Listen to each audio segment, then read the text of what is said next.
Hello friends, आज के इस लेक्चर में हम लोग चरवाक दर्शन के ज्ञान मीमांसा पर विचार करेंगे और इसके अंतर्गत हम लोग देखेंगे कि चरवाक दर्शन किस प्रकार अनुमान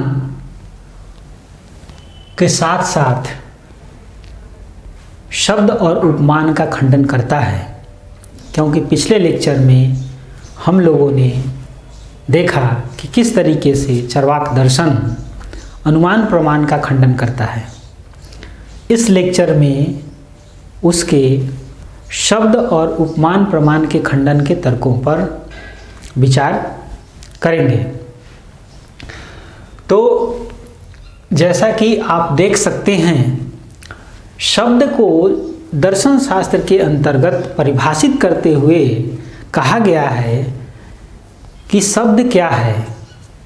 आप्तोपदेशः शब्दः, अर्थात जो आप्त पुरुष का उपदेश है वही शब्द है। शब्द क्या है?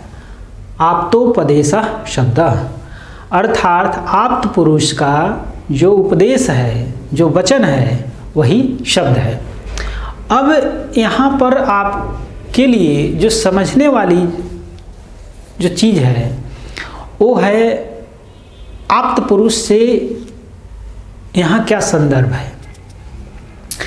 तो आप्त पुरुष का तात्पर्य न्याय दर्शन ने प्रामाणिक व्यक्ति और प्रामाणिक ग्रंथ दोनों को स्वीकार किया है। न्याय दर्शन के अनुसार और सामान्य रूप से अधिकांश दर्शन आप्त व्यक्ति और आप्त ग्रंथ जो आप्त पुरुषों के द्वारा रचित हैं, जो मौलिक हैं, उन्हें आप्त पुरुष के अंतर्गत आप्त वचन के अंतर्गत स्वीकार किया गया है। अब आप्त व्यक्ति कौन है? जिसे यथार्थ का ज्ञान हो, जिसने सत्य का साक्षात्कार किया हो, जिसने सत्य की अनुभूति की हो, उसे दर्शन शास्त्र के अंतर्गत आप्त व्यक्ति की संज्ञा दी जाती है। और प्रामाणिक ग्रंथ के रूप में भारतीय जो दर्शन हैं, जो वैदिक दर्शन हैं, वो एक मत से वेद, उपनिषद, गीता आदि को प्रामाणिक ग्रंथ के रूप में स्वीकार करते हैं। इसलिए चूंकि वेद को वे ईश्वरीय वाणी के रूप में स्वीकार करते हैं और ईश्वरीय जो वाणी है वो कभी भी असत्य नहीं हो सकती है। भले ही वो हमारे स्थूल जो इंद्रिय हैं, जो स्थूल चक्षु है, उससे प्रत्यक्ष न हो, लेकिन बुद्धि के आधार पर, विवेक के आधार पर, यौगिक अनुभूति के आधार पर ये सत्य है। इसीलिए सभी वैदिक दर्शन एक मत से कहते हैं कि जो वेद है, ईश्वरीय वाणी है, उसमें सत्य का ज्ञान है। तो मीमांसा दर्शन ने वेद को जो प्रामाणिक ग्रंथ है, जो मूल ग्रंथ है, उसके रूप में स्वीकार किया है। न्याय दर्शन दोनों को ही स्वीकार करता है। और इस तरीके से जो शब्द है, इसके अंतर्गत आप्त व्यक्ति और प्रामाणिक ग्रंथ दोनों ही आ जाते हैं, जो हमें अलौकिक विषयों का ज्ञान प्राप्त कराते हैं। अब देखिए, यहाँ पर जो चरवाक का जो आक्षेप है, जो उसका खंडन का आधार है, वो क्या है? शब्द प्रमाण को किस आधार पर वो खंडन करता है? तो चरवाक कहता है कि जो शब्द प्रमाण की जो प्रामाणिकता है, चरवाक के अनुसार शब्द प्रमाण की जो प्रामाणिकता है वो अनुमान का विषय है। जैसे उदाहरण से आप इसे भली भांति समझिए। जैसे आपने किसी विश्वसनीय व्यक्ति से सुना कि स्वर्ग होता है, नरक होता है, तो आपने अनुमान लगाया कि ये जो भी हमें ज्ञान देते हैं वो सही ज्ञान देते हैं। उनकी कही हुई अधिकांश बातें हमने भी अपने जीवन में प्रत्यक्ष की है। जैसे उन्होंने आपको बताया है कि जहाँ जहाँ धुआं होता है वहाँ वहाँ अग्नि होती है, जहाँ जहाँ अग्नि होती है वहाँ वहाँ धुआं होता है। ये आपने जीवन में देखा है। उन्होंने आपको बताया कि पृथ्वी गोल है, जिसे बाद में जब आपने भूगोल विषय का गहन अध्ययन किया तो ये बात भी आपको स्पष्ट हो गया। जब आपने दुनिया के नक्शे को देखा बड़े होकर के तो बात उनकी सत्य प्रतीत हुई। तो इस तरीके से जो आचार्य हैं, जो गुरु हैं, जो माता पिता हैं या जो ज्ञानी व्यक्ति हैं, उनकी वाणी की सत्यता आपको कुछ हद तक आपने भी प्रत्यक्ष किया और इस आधार पर आप अनुमान करते हैं कि जो बातें हम प्रत्यक्ष नहीं कर पा रहे हैं वो बातें भी सत्य होंगी, क्योंकि आपने उनकी अधिकांश बातें अपने प्रत्यक्ष बोध से सत्य पाया। तो इसी आधार पर चरवाक कहता है कि जो शब्द की जो प्रामाणिकता है वो अनुमान का विषय है। अनुमान से उसकी सत्यता का संभावना का ही हमें ज्ञान होता है। हम उस शब्द के द्वारा जिस विषय का ज्ञान कराया जाता है उसकी सत्यता का सिर्फ हम अनुमान लगा सकते हैं। दूसरी जो तर्क प्रस्तुत करता है वो कहता है कि जो अनुमान हम करते हैं उसका सत्यता का जो परीक्षण है वो प्रत्यक्ष से ही संभव है। बिना प्रत्यक्ष किए हम 100% श्योर होकर के ये नहीं कह सकते हैं कि जो शब्द के द्वारा जो ज्ञान दिया जा रहा है, जिस विषय का बोध कराया जा रहा है वो वास्तव में सत्य है, वो वास्तव में यथार्थ है। क्योंकि यथार्थ और असंदिग्ध ज्ञान तो क्या होती है? प्रत्यक्ष से ही होती है। इसीलिए चरवाक दर्शन कहता है कि इनकी प्रामाणिकता सिर्फ और सिर्फ प्रत्यक्ष के आधार पर की जा सकती है। दूसरा, चरवाक दर्शन शब्द के संबंध में तीसरे आक्षेप रखते हुए कहता है, तीसरा तर्क प्रस्तुत करते हुए कहता है कि जो शब्द के आधार पर जो हमें अलौकिक विषयों का ज्ञान होता है, जैसे आत्मा का, ईश्वर का, स्वर्ग का, नरक आदि का, पुनर्जन्म आदि का, इनकी जो सत्यता का परीक्षण है वो प्रत्यक्ष के द्वारा संभव नहीं है। और प्रत्यक्ष के द्वारा इनकी सत्यता का परीक्षण संभव नहीं होने के कारण इन पर पूर्णतः जो है विश्वास नहीं किया जा सकता है। ये पूर्णतः जो है प्रमाण के विषय नहीं है। इनकी प्रामाणिकता जो है क्या हो जाती है? प्रत्यक्ष के विषय नहीं होने के कारण संदिग्ध हो जाती है, इसलिए इसे स्वीकार नहीं किया जा सकता है।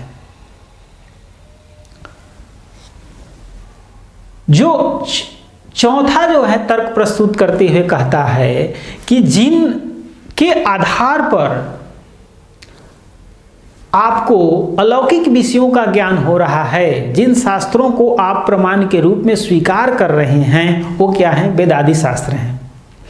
उन वेदादि शास्त्रों की जो रचना है, चरवाक कहता है कि इनकी रचना जो धूर्त जो ब्राह्मण हैं, जो पाखंडी ब्राह्मण हैं, उन्होंने अपने आजीविका को ध्यान में रखते हुए लोगों को मूर्ख बनाने के लिए किया है। उन्होंने स्वर्ग और नरक की जो कल्पना की है वो लोगों को भयभीत करने के लिए, अपनी आजीविका के लिए किया है। इसलिए इसकी प्रामाणिकता संदिग्ध है। आगे कहता है कि जो वेद के जो कथन हैं उनमें भी हमको असंगति देखने को मिलती है। उसका कहना है कि एक ही कथन एक जगह वेदों में कहीं पर एकेश्वरवाद की अवधारणा हमें देखने को मिलती है, तो कहीं पर एक से अधिक देवों की संकल्पना हमें देखने को मिलती है। इस तरह से उनके कथनों में अंतर विरोध है। दूसरा कहता है कि वेद के जो कथन हैं वो अनेकार्थक हैं। एक ही कथन कहीं एकेश्वरवाद की पुष्टि करते हैं तो वही दूसरे भाष्यकार उसी को सर्वेश्वरवाद के रूप में प्रस्तुत करते हैं। अर्थात एक ही जो कथन है उससे अनेक अर्थ की निष्पत्ति होती है, और इस तरीके से वेद के कथनों में असंगति और अनेकार्थकता होने के कारण जो वेद के जो कथन हैं वो मान्य नहीं है, स्वीकार्य नहीं है। और इन तरीके से, इन तर्कों के माध्यम से चरवाक दर्शन क्या करता है, शब्द प्रमाण की जो प्रामाणिकता है उसको अस्वीकार करता है, करते हुए इसका खंडन करता है। अब बच गया उपमान प्रमाण। उपमान प्रमाण के संदर्भ में भी चरवाक दर्शन कहता है कि उपमान जो है स्वतंत्र प्रमाण है ही नहीं, क्योंकि उपमान सादृश्यता आधारित ज्ञान है जो प्रत्यक्ष से प्राप्त होता है, इसलिए यह प्रत्यक्ष पर आश्रित है और अनुमान का विषय है, क्योंकि इसमें प्रत्यक्ष के अतिरिक्त जो आप्त पुरुष का जो वचन है कि जिसके आधार पर हमें ज्ञान होता है वो भी क्या है, अनुमान का विषय है। जैसे उपमान प्रमाण में आप देखिए, आपने किसी आप्त पुरुष से सुना कि गाय के समान जो पशु होती है वो नीलगाय होती है। आपने गाय को देखा है और आपने आप्त पुरुष से, विश्वसनीय व्यक्ति से ये सुना है कि जो गाय के समान पशु होती है वो नीलगाय होती है। अब आप कभी, आपको मौका मिला, आप जंगल में गए, आपने गाय के समान किसी पशु को देखा और उसके आधार पर आपको स्मरण हुआ कि ये जो पशु है ये गाय के समान है, और हमको किसी आप्त व्यक्ति ने, विश्वसनीय व्यक्ति ने बताया है कि जो गाय के समान जो पशु होता है वो नीलगाय होता है, और उसके आधार पर आपने वहाँ पर ज्ञान किया कि ये जो पशु है ये नीलगाय है, क्योंकि गाय तो है नहीं, गाय को आपने देखा है, गाय है नहीं, तो गाय के समान जो पशु है वो क्या है, नीलगाय है। तो इस आधार पर जो आपको ज्ञान हुआ उसमें प्रत्यक्ष पर आधारित तो है ही, दूसरा आप्त वचन का स्मरण भी है। इसीलिए चरवाक कहता है कि एक स्वतंत्र प्रमाण नहीं है, ये प्रत्यक्ष पर आश्रित है, और जो आप्त वचन जो है उसकी सत्यता भी अनुमान पर आधारित है। इसीलिए अनुमान को भी, उपमान को भी प्रमाण के रूप में स्वीकार नहीं किया जा सकता है। और इस तरीके से इन तर्कों को प्रस्तुत करते हुए चरवाक दर्शन शब्द प्रमाण की प्रामाणिकता और उपमान प्रमाण की प्रामाणिकता का खंडन करता है, और इन तर्कों के साथ अनुमान, उपमान शब्द का खंडन करते हुए अंततः चरवाक दर्शन अपनी प्रत्यक्षवादी ज्ञान मीमांसीय अवधारणा की स्थापना करता है।